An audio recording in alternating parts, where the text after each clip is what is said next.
కీర్తనల గ్రంథము 91వ అధ్యాయము. మహోన్నతిని చాటున నివసించువాడే, సర్వశక్తుని నీడను విశ్రమించువాడు. ఆయనే నాకు ఆశ్రయము, నా కోట, నేను నమ్ముకొను నా దేవుడని నేను యెహోవాను గూర్చి చెప్పుచున్నాను. వేటకాని ఉరిలో నుండి ఆయన నిన్ను విడిపించును.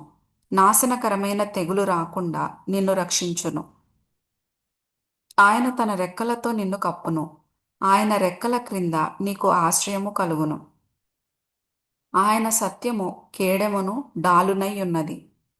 రాత్రివేళ కలుగు భయమునకైనను, పగటివేళ ఎగురు బాణమునకైనను, చీకటిలో సంచరించు తెగులునకైనను, మధ్యాహ్నమందు పాడుచేయు రోగమునకైనను నీవు భయపడకుందువు. నీ ప్రక్కను 1000 మంది పడినను, నీ కుడి ప్రక్కను 10,000 మంది కూలినను అపాయము నీ యొద్దకు రాదు. నీవు కన్నులారా చూచుచుండగా భక్తిహీనులకు ప్రతిఫలము కలుగును.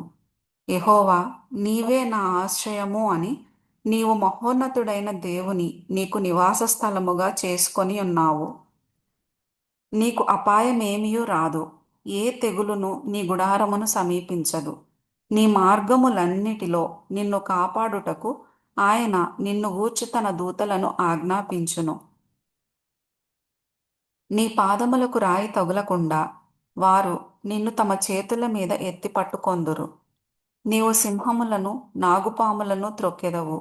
కొదమ సింహములను భుజంగములను అణగద్రొక్కెదవు.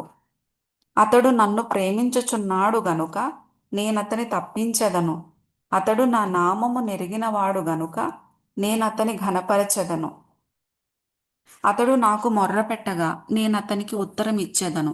శ్రమలో నేనతనికి తోడై ఉండెదను. అతని విడిపించి అతని గొప్ప చేసెదను. దీర్ఘాయువు చేత అతనిని తృప్తిపరచెదను. నా రక్షణ అతనికి చూపించెదను.